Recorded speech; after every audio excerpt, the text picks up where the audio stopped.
I'm sitting here in my kitchen, holding these papers that changed everything. The documents for the house my son, Jamal, bought with my life savings. My hands are trembling, not from anger, but from a sadness so deep it hurts to breathe. I've just found out something I never could have imagined. My bedroom door is ajar, and I can hear every word of the phone call Jamal is having with his wife, Keisha. His voice is full of excitement, planning their future. Our future, or rather, their future. Yeah, baby, everything's all set. The papers came in today.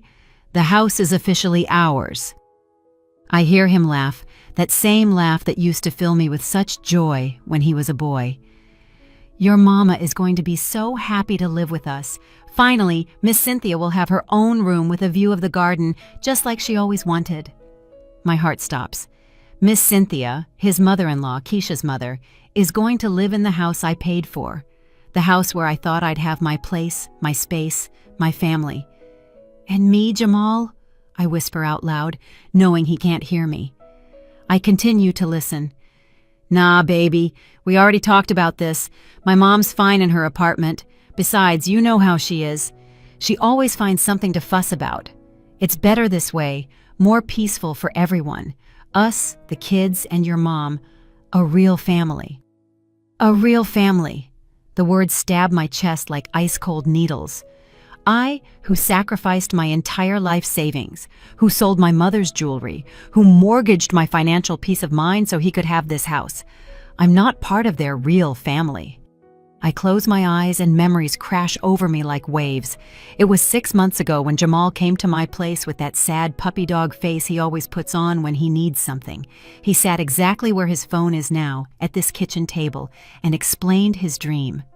Mama, I found the perfect house. It's everything Keisha and I ever dreamed of. 3 bedrooms, a yard for the kids in a nice neighborhood, but I need your help. I just need $20,000 for the down payment. I promise I'll pay you back in 2 years, Mama. And of course, you'll always have a place with us. You'll always have a place with us. Those were his exact words. I remember them because I wrote them down that night in my journal. I was so excited I couldn't sleep. Finally, after years of feeling like a visitor in my son's life, I'd have a place. A home where I could grow old, surrounded by the laughter of my grandchildren, family dinners, and warm holiday gatherings. Jamal, baby, did you tell your mom about the plans yet? Keisha's voice cuts through the phone like a knife. What plans, baby? The plans that she's not moving in with us, that the house is just for the 3 of us adults and the kids. You know my mom needs her peace, and we already talked about how your mom can be hard to live with. Hard to live with.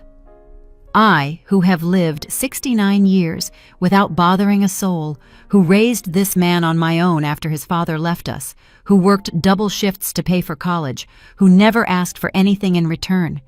I'm hard to live with. No, I haven't told her yet, Jamal says. I figured we could talk about it after the move. You know how she gets when things change. You know how she gets. They're talking about me as if I'm a difficult child, not the woman who is giving them the opportunity to have this house. I get up from my chair in silence and walk to the window. Outside it's raining, and the drops slide down the glass like the tears I won't let myself cry. 25 years working as a secretary at that drab office. 25 years saving every dollar, denying myself small luxuries, buying clothes on sale, packing my lunch. Also, I'd have something to leave my son, to have security in my old age, so I wouldn't be a burden. And now it turns out I'm a burden anyway. Baby, I think we need to start figuring out how we're going to tell her. Maybe we could suggest she find a smaller apartment, something more in line with her needs, you know, something more affordable. Keisha's voice sounds so natural, so practical, as if they're just discussing what to have for dinner. Something more affordable, right? Now that they have my $20,000, now that they've gotten what they wanted, it's time for me to find something more affordable, something more in line with my needs. As if my needs don't include the love and company of my only family. The phone falls silent, and I hear Jamal's footsteps coming toward the kitchen. I quickly sit down and pretend to be looking at the electric bill as if I heard nothing, as if my world hadn't just crumbled in the last 10 minutes. "Hey, Mama, how you doing?" His voice is normal, affectionate, as if he hadn't just finished planning to exclude me from the life I helped pay for. "I'm good, son. Are the papers for the house all set?" "Yeah, perfect. Everything's in order. We'll be able to move in soon and start a new chapter." A new chapter for him, for Keisha, for Miss Cynthia, and for his kids. A new chapter where I don't exist. "That's good, son," I say, my voice calm and controlled. "I'm happy for you." He smiles and leans in to kiss my forehead, just like he always does. That gesture that once filled me with such tenderness now feels like a mockery, like the kiss of Judas. "Thanks for everything, Mama. You know this wouldn't have been possible without you. Without me, but also without me in the future. How ironic." When he leaves, I'm alone again with these papers in my hands. The documents certify that my son now has a $150,000 house, of which $20,000 came from my life savings. A house where his mother-in-law will have the room with the garden view that I had dreamed of for myself. I carefully fold the papers and put them in the kitchen drawer, the same drawer where I keep bills, medical prescriptions, and now, it seems, my lost dignity. But something is changing inside me, something cold and clear, like the water running down the window. For the first time in years, I don't feel like crying. I feel like acting.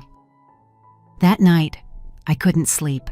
I lay awake staring at the ceiling, thinking about all the times I should have seen the signs, all the times Jamal and Keisha treated me like I was invisible, but I justified it by telling myself they were just busy with their lives.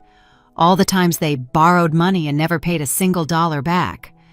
But I called it helping family. I get up at 5 in the morning, as usual, but this time it's not out of habit. It's because I have things to do, important things that can't wait. I make my coffee in silence and sit at the kitchen table with my old notebook. It's where I usually write down my monthly expenses, but today I'm going to write something different. I'm going to make a list of all the money I've given Jamal over the last 5 years. Every loan, every little bit of help, every emergency that was never repaid. The list grows and grows. $2,000 for the used car, $800 to fix the transmission, $10,000 for the kids' school uniforms and supplies, $700 for Keisha's dentist, $3,000 to cover credit card debt, $500 here, $300 there, and now the $20,000 for the house. The total makes me dizzy. $48,300 in 5 years. $48,000 that I saved working since I was 18, refusing vacations, buying the cheapest brand at the grocery store, using the same purse for a decade, $48,000. What for? For obligatory Sunday visits where I sit in a corner while they talk about their lives?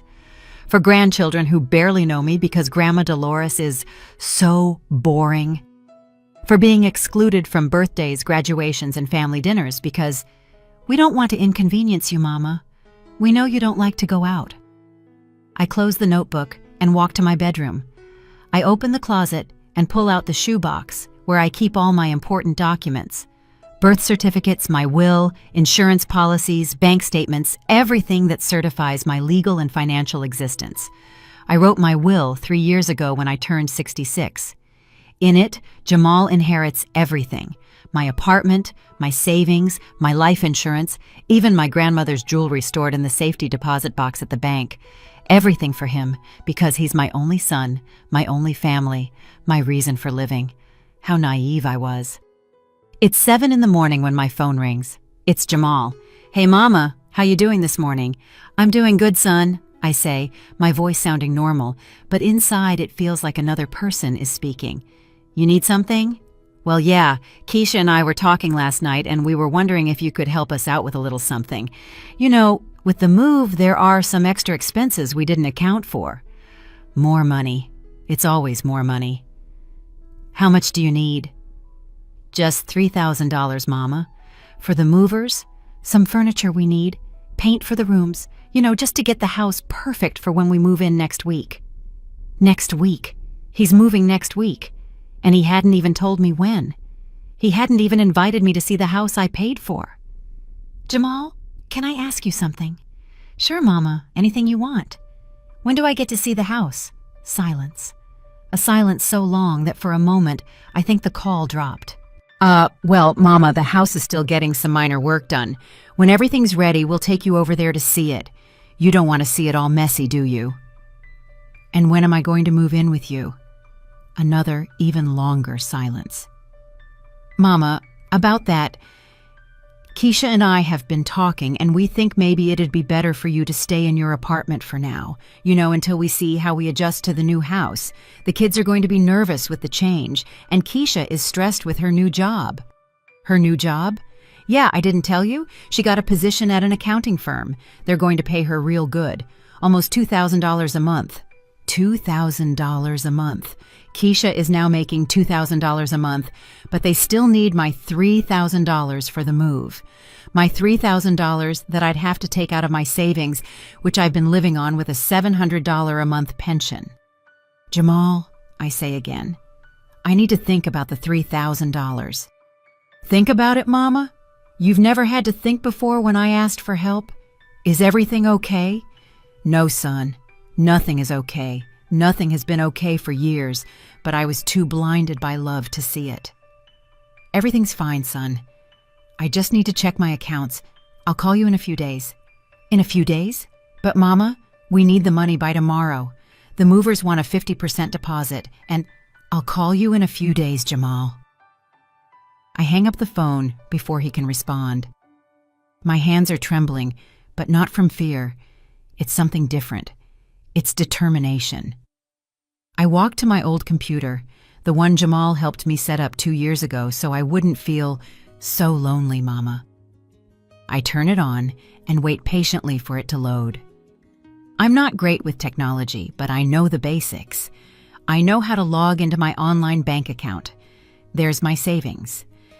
After giving him the $20,000 for the house, I have exactly $2,300 left. $300 between me and total destitution. Between me and depending completely on a son who plans to exclude me from his life as soon as he's settled into his new house. I pick up my phone and dial the bank's number. Good morning, National Bank. How can I help you? Good morning. I need to talk to someone about my savings account. I want to make some important changes. Certainly, ma'am. Could you please provide your account number and your full name? As I give my information, I feel something I haven't felt in years. Control. For the first time in a long time, I'm the one making the decisions about my money, my life, my future. How can we help you today, Ms. Jones? I want to remove my son as an authorized beneficiary on my account. I also want to cancel the additional debit card that is in his name. I understand. Is there a particular reason? Yes, there is. The reason is that I've just discovered I've been financing my own exclusion, that every dollar I've given them has been an investment in my own future loneliness. Personal changes in my family situation. Very well, Ms. Jones. I'll process these changes immediately. Anything else I can help you with? Yes. I want to know about my options for changing my will. The bank offers that service. We have agreements with some attorneys who specialize in estate law. Would you be interested in having us send you some information? Yes, please. To my registered address. When I hang up the phone, I feel different, as if I've taken the first step towards something new, something I don't yet fully understand, but know I need to do. My phone rings again. It's Jamal, of course. Mama, did we get disconnected? What happened? We didn't get disconnected, son. I told you I'd call you in a few days. But Mama, I need to know if you're going to help me with the $3,000. The movers are already pressuring me and keep them. Jamal, have you ever wondered if I needed help with anything? What? What are you talking about, Mama? I'm worried about you. Are you feeling okay? You want me to come over there? It's not necessary, son. I just need some time to think. Time to think? Mama, I'm only asking for $3,000. It's nothing major. You've always helped me. I've always helped you. That's true. But when was the last time he helped me? I'll call you when I have an answer, Jamal. Mama, seriously, you're scaring me. You've never been like this before. I've never been like this because I've never been so clear about what's been happening. because I've never felt this mix of pain and clarity that's giving me the strength to do what I should have done years ago. Have a good day, son. I hang up again, and this time I turn my phone completely off. I sit in my living room surrounded by the silence of my apartment, but for the first time in years, that silence doesn't hurt. It's a silence full of possibilities, of decisions waiting to be made. I look at my hands, these 69-year-old hands that have worked so hard, that have given so much, and I promise myself something. They won't give another dollar without receiving respect in return. Over the next 3 days, my phone won't stop ringing. Jamal calls me every 2 hours. Then Keisha joins in. After that, even the kids leave me voicemails asking why I'm not answering. But I keep the phone off. I need silence to think, to plan, to truly understand the situation I'm in. On Wednesday morning, I decide to turn the phone on just to check the messages. There are 27 missed calls and 15 text messages. I read them one by one, and each message confirms that I'm making the right decision. Mama, I'm worried. Please call me. Jamal. 7:30 a.m., Tuesday. Dolores, it's Keisha.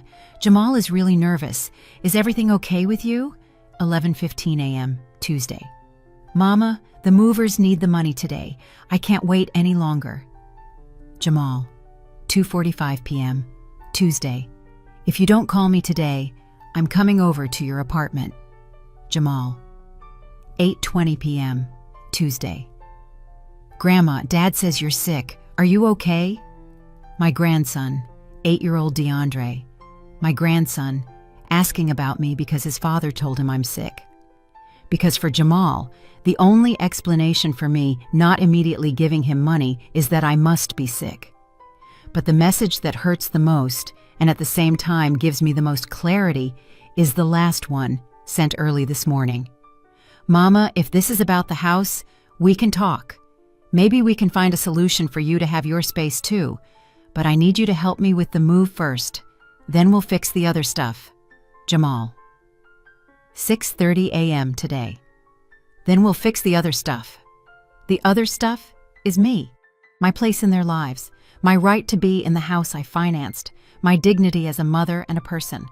All of that is the other stuff that can be fixed later, once he gets what he needs.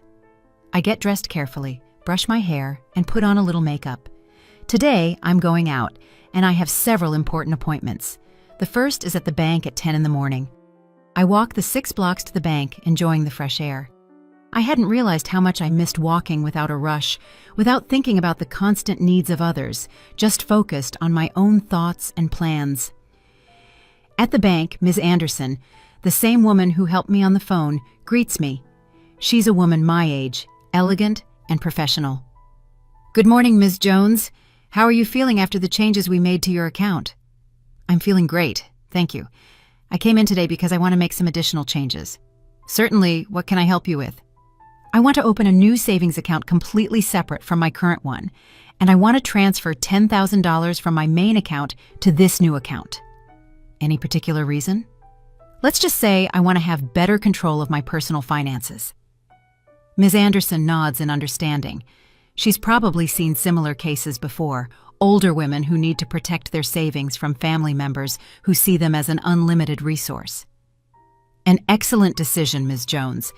This new account will have a separate debit card and statements that can be sent to a different address if you wish. Yes, please. You can send the statements to a post office box. Of course. I also recommend you consider a certificate of deposit for a portion of these funds. The interest is better, and the money will be more secure. I leave the bank feeling more at ease. $10,000 are now in an account only I know about. Money that Jamal doesn't know exists. Money he can't ask me to borrow. Money that guarantees me a more secure future. My second appointment is at noon at the office of the lawyer the bank recommended. Attorney Michael Carter has a small but tidy office and greets me with the patience of someone who understands that for older people, legal matters can be intimidating. Ms. Jones, I understand you want to review your current will. Yes, counselor, I want to make some important changes. I explain my situation to him objectively, without drama. I tell him about the $48,000, about the house, about Jamal's plans to exclude me from his new life after using my money. Attorney Carter listens without interrupting, taking occasional notes. Ms. Jones, unfortunately, your case isn't unique. I see similar situations frequently. What specific changes do you want to make to your will? I want my inheritance to be divided differently, part of it for Jamal, but I also want to leave some money to charities, especially those that help older women in vulnerable situations. Do you have any specific organizations in mind? No, not yet. Could you help me research some options? Of course. I also suggest we consider setting some conditions for your son's inheritance. What kind of conditions? For example, that he can only receive his portion if he fulfills certain commitments to you while you're alive. Medical care, regular visits, inclusion in important family decisions. The idea is intriguing, but also sad. Is this how family relationships have to work? With legal contracts that force children to love and respect their parents? Let me think about it, counselor. Of course. In the meantime, I'll prepare a draft with some basic changes. Does next week work for you to meet again? When I leave the lawyer's office, it's 2 p.m, and I'm hungry. But instead of going home to make a sandwich, as I always do, I decide to do something different. I walk into a small diner and sit at a table by the window. I hadn't eaten alone at a restaurant in years. Whenever I went out to eat, it was with Jamal and his family, and I was always the one who paid. Today, I order exactly what I'm craving: pan-seared salmon with vegetables and a glass of white wine. The total is $35, money that before would have seemed like an unnecessary expense. Today, it feels like an investment in my own happiness.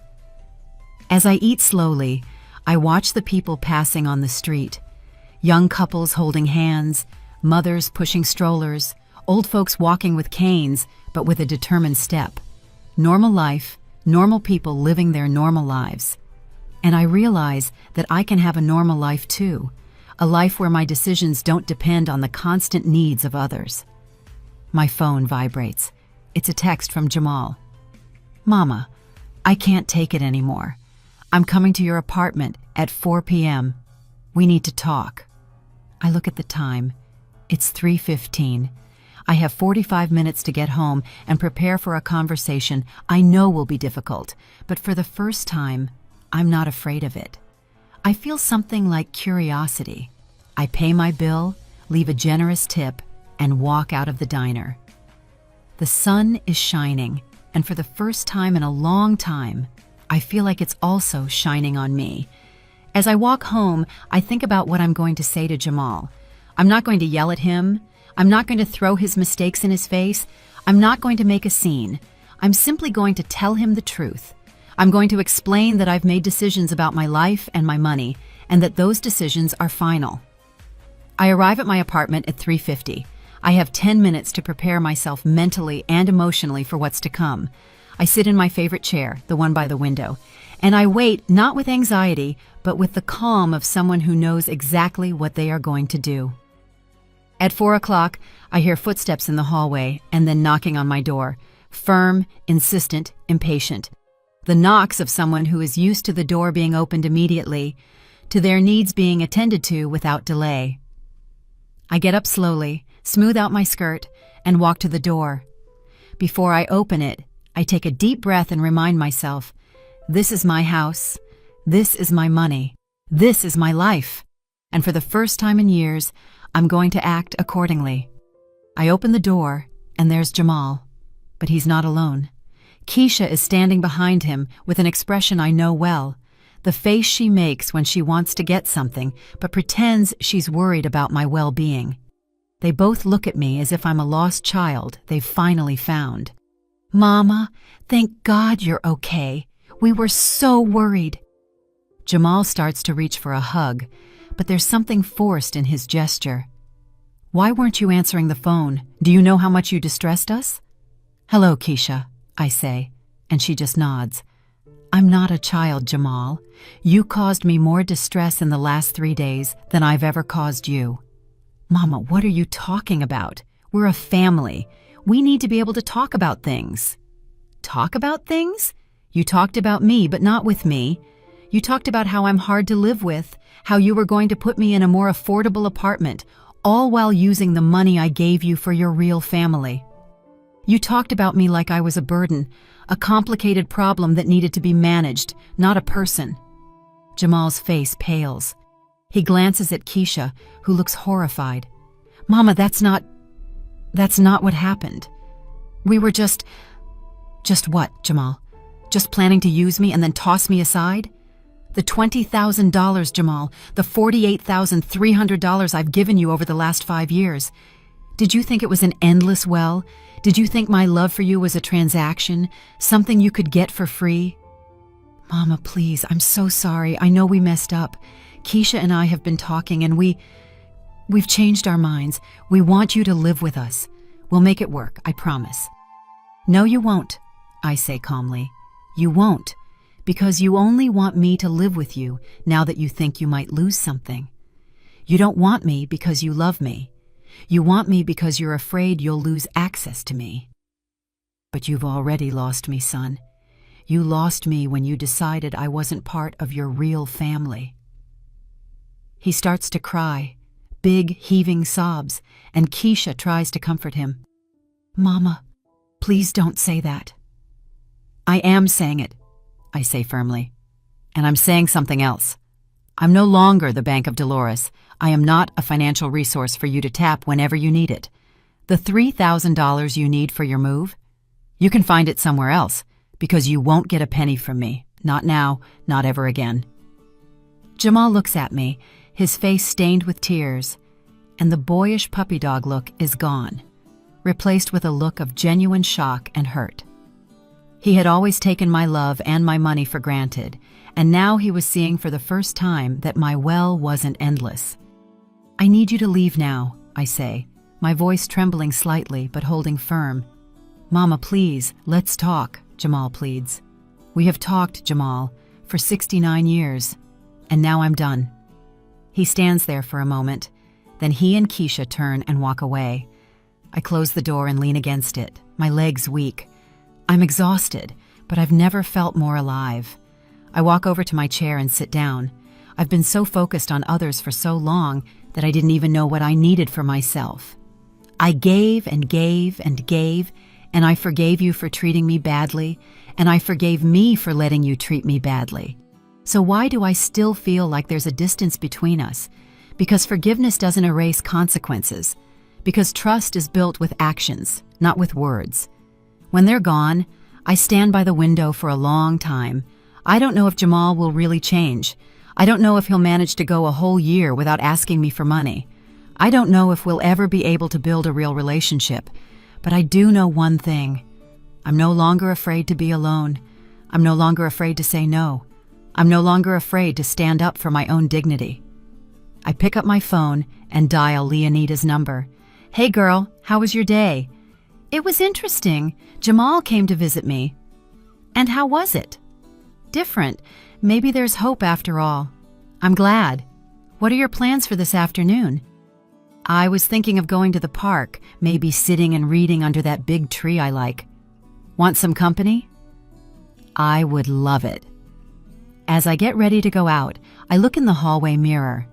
I see a 69-year-old woman who learned too late that her own worth is not measured by what she can give to others. A woman who found the courage to claim her life back. And for the first time in a very, very long time, I smile. Thật lòng mà nói, cảm giác đó là hoàn toàn hợp lý. Bởi vì những câu chuyện này không chỉ là giải trí, chúng gắn với lịch sử thật, những khó khăn thật, những cảm xúc thật. Nên mình luôn cố gắng không bao giờ tiếp cận chúng một cách hời hợt. Mọi thứ trên kênh này, dù là hư cấu, đều được xây dựng từ sự cẩn trọng, từ việc học hỏi, từ việc lắng nghe, từ việc cố gắng thấu hiểu. Dù mình biết rằng mình sẽ không bao giờ hiểu hết được tất cả mọi thứ. Và điều đó rất là quan trọng với mình, bởi vì mình không ở đây để nói thay ai cả. Mình cũng không ở đây để thay thế cho tiếng nói của bất kỳ ai. Mình ở đây như một người kể chuyện, một người tin rằng nếu câu chuyện được kể bằng sự tôn trọng và chân thành thì nó có thể tạo ra sự kết nối thay vì chia rẽ. Và điều đó thực sự có ý nghĩa với mình. Mình cũng muốn bạn biết rằng mình luôn học hỏi. Mỗi bình luận, mỗi góc nhìn, mỗi phản hồi, mình đều đọc, đều suy nghĩ và cố gắng cải thiện. Vì vậy, nếu có điều gì mình làm chưa tốt, mình luôn sẵn sàng lắng nghe. Không phải để tranh luận, không phải để bảo vệ cái tôi, mà là để hiểu hơn và làm tốt hơn. Bởi vì cuối cùng, kênh này không phải là chỉ về mình. Nó là về những gì chúng ta có thể cùng cảm nhận được. Là về một không gian nơi tình yêu không bị giới hạn bởi màu da, bởi định kiến hay bởi những khuôn mẫu mà xã hội đặt ra. Là về việc cho thấy rằng sự kết nối, một sự kết nối thực sự có thể tồn tại ngay cả trong những hoàn cảnh mà người ta nghĩ là không thể. Và có lẽ thế giới này cần nhiều điều đó hơn nữa, nhiều sự thấu hiểu hơn, nhiều sự đồng cảm hơn, nhiều sự cởi mở hơn để nhìn nhau như những con người trước khi nhìn vào sự khác biệt. Vì vậy, khi bạn xem xong video này, mình không chỉ muốn bạn nhớ câu chuyện, mình muốn bạn nhớ cảm giác mà nó mang lại, những khoảnh khắc khiến bạn dừng lại, những khoảnh khắc khiến bạn suy nghĩ, bởi vì chính những điều đó mới thực sự có ý nghĩa. Nó nhắc chúng ta rằng dù chúng ta khác nhau về xuất phát điểm, về văn hóa, về trải nghiệm, chúng ta vẫn có thể kết nối với nhau theo những cách vượt qua tất cả những điều đó. Và đó là một điều rất mạnh mẽ. Nếu câu chuyện này đã chạm đến bạn, dù chỉ một chút thôi, thì cảm ơn các bạn rất nhiều vì đã ở lại đây với mình. Cảm ơn các bạn vì đã lắng nghe, đã cảm nhận và đã là một phần của không gian này. Và mình hy vọng các bạn sẽ tiếp tục đồng hành cùng mình trong những câu chuyện tiếp theo. Những câu chuyện về tình yêu, về sự can đảm và về sức mạnh của việc dám kết nối trong một thế giới đầy rào cản. Hẹn gặp lại các bạn ở những câu chuyện tiếp theo. Hãy giữ cho trái tim mình luôn rộng mở và đừng bao giờ đánh giá thấp sức mạnh của một tình yêu dám vượt qua mọi giới hạn.